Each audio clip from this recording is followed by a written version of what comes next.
You want to completely disprove a religion real quick, Taylor? You ever heard of the... I found this the other day. I love this. You ever hear of the Kinderhook plates? The Kinderhook plates. I don't know what that is. No. All right. So you know the story of Joseph Smith and the Mormons, right? Yes. He dug up some gold plates. He translated the gold plates in a magic hat for another guy. The guy wrote the shit down, and they made a whole religion out of that. And anybody who's a Mormon, that's what they believe. And they believe those tablets were from God. And they revealed that, I don't know, Jesus came to America and the Indians are evil and that black people don't have souls. That sort of thing. Well, someone, and I believe the year was fucking 1843, and somebody was like, so far beyond like making new religion. No, this is no. The Joseph Smith stuff is pre this. I don't remember. I don't know when Joseph Smith originally found the tablets, but in 1843, someone was like, I think he's full of shit.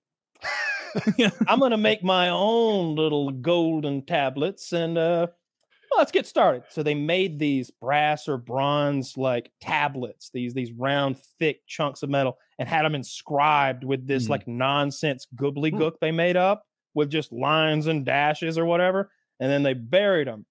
And then he found them in front of some other people and went, aha! The last tale of Joseph Smith's God or whatever. And they sent him to Joseph Smith. Come, follow me, friends, to this patch of recently tilled dirt. Like, exactly. So Joseph Smith gets his hands on them and translates them into some more of his fucking nonsense. Holy shit, really? Oh my gosh, it's amazing. So like, and y'all still worship that guy, and it's well, they don't worship him. Well, they kind of do. They got statues of him and shit, and they believe in that celestial temple bullshit he made up and stuff. Like, I'm tolerant of most religions, but Jesus, 1843, they proved this shit wasn't real.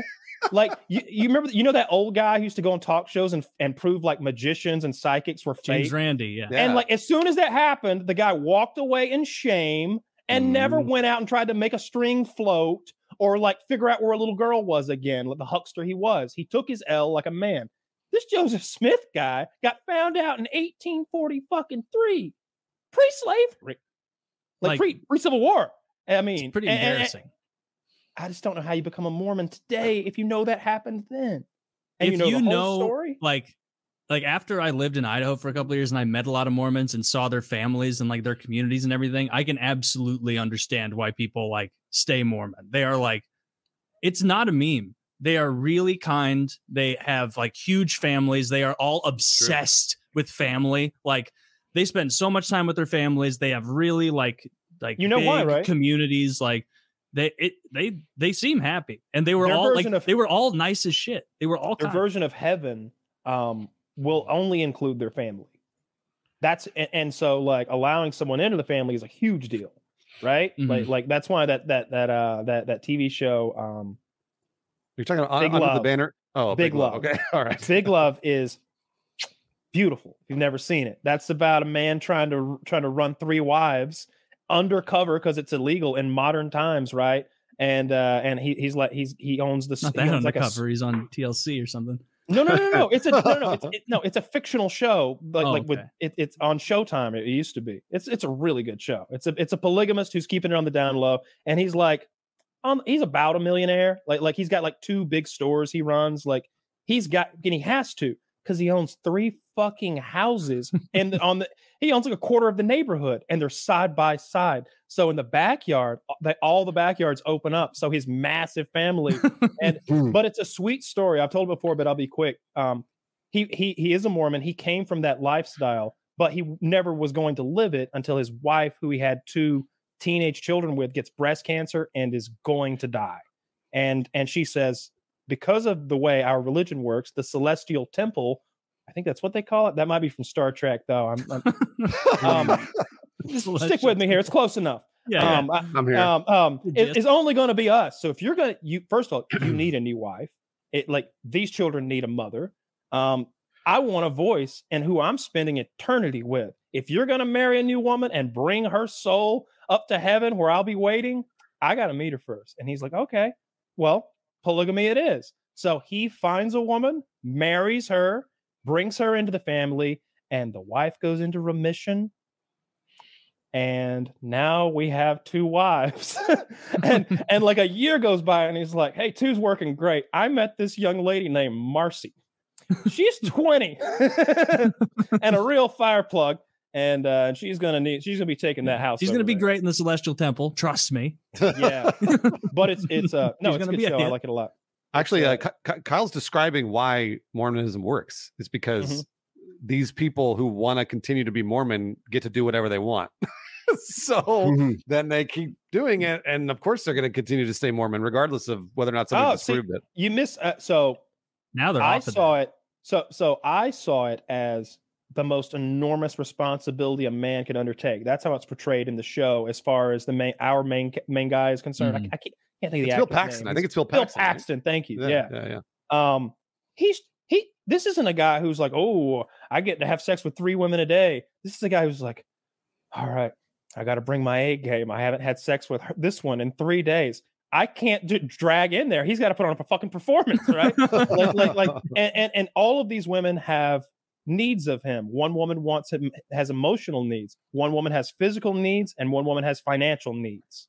And he's having to be that for each of them simultaneously while keeping everybody in a peaceful coexistence. Meanwhile, there are imagine 5 or 6 kids, little kids. There's a baby. There's it is awful. And the financial woes are like it's always a 6-figure fucking problem, right? And this isn't like, well, stroke a check. It's like, you have put us in a place. Yeah.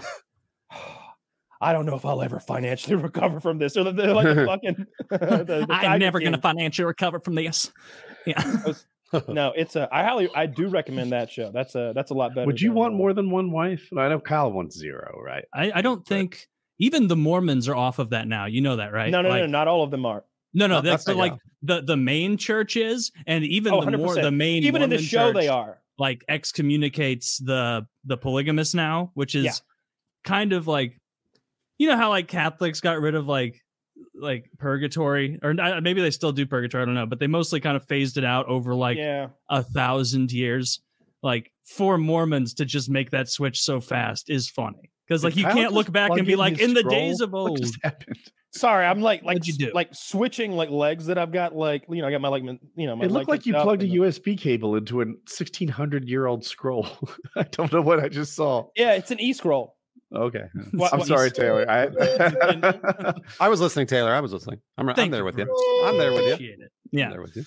But that is like, they definitely stay with it because their families are happy and they have good communities. Because like, even I've told this before, but like, I was at work and there was a Mormon guy there who was very, very Mormon, like wore the special like undergarments where it's really like, I thought it was gonna be something like sillier. It's really just kind of like long johns and like a tank top. Do they need that to get in?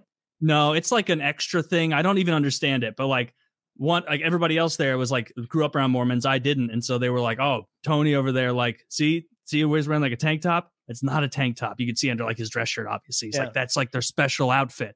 And like these other guys weren't Mormon, but they grew up around Mormons. And so they kind of like poked at him about it. Like, you wearing your special underwear? You got your magic underwear on? And this guy like, like in a way that I was like, I guess they just razz Mormons. Like, that seems mean. And this dude responded like the most kill him with kindness dude, where he's like, I totally get how stuff like this just seems ridiculous, and like kind of laughed about it. And everyone was just like, that's just what this guy at least was like just, they're hard to deal with. You can't not like them. They are. Every time I've experienced them, like when I met Richard Ryan for the first time, I thought he might be one. Because he was so nice. That's how fucking nice that guy is. I didn't trust Richard when I actually met him for the first time. I thought, this motherfucker's trying to con me. Nobody's that fucking nice, dude. I did not trust Richard at all. I didn't want anything to do with him. He'd be like, Richard Ryan wants to do this and that, and be like, no, I don't trust that guy. I don't trust him. He's friendly to me. Nice. He was too nice when he met me. Catch this. He remembered my dad's name and asked how he was doing. The fuck's that kind of power move? I'll tell you what it was. Like I met him at a party or something, and he probably doesn't even remember this, but like, he was so kind and so friendly. And so like, he's a big guy too. So he's just like, when he shakes your hand, he like gets close to you, and you're like it's it's like, this guy likes me a lot. He's giving the signals that he loves me. And I'm like, dude, I don't even know you yet. How can you be this friendly? Because I'm standoffish at first. You've got to we got to get to know each other a little bit before I'm gonna like loosen up around you maybe. And he was just so goddamn friendly and like, oh, I know someone could help you with this, and I know someone could help you with that. And it's like, why are you trying to help me? Why are you trying to fucking help me? We're in competition. You're the fucking Marlins, dude. Like, why would you want to help me? Why would you want to fucking help me? And but years later, I came to find out that no, he's like a genuinely, amazingly kind person. Some people are just nice.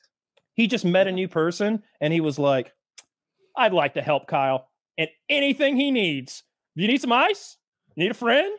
You need a business partner? Like he's just up for anything. He's just a friendly 11 guy. years. I'm still watching for the long con. Yeah, maybe. You never know. No, Richard's the nicest guy I've ever met, I think. I really do think that. Outside of Mormons, the nicest non-Mormon I've ever met.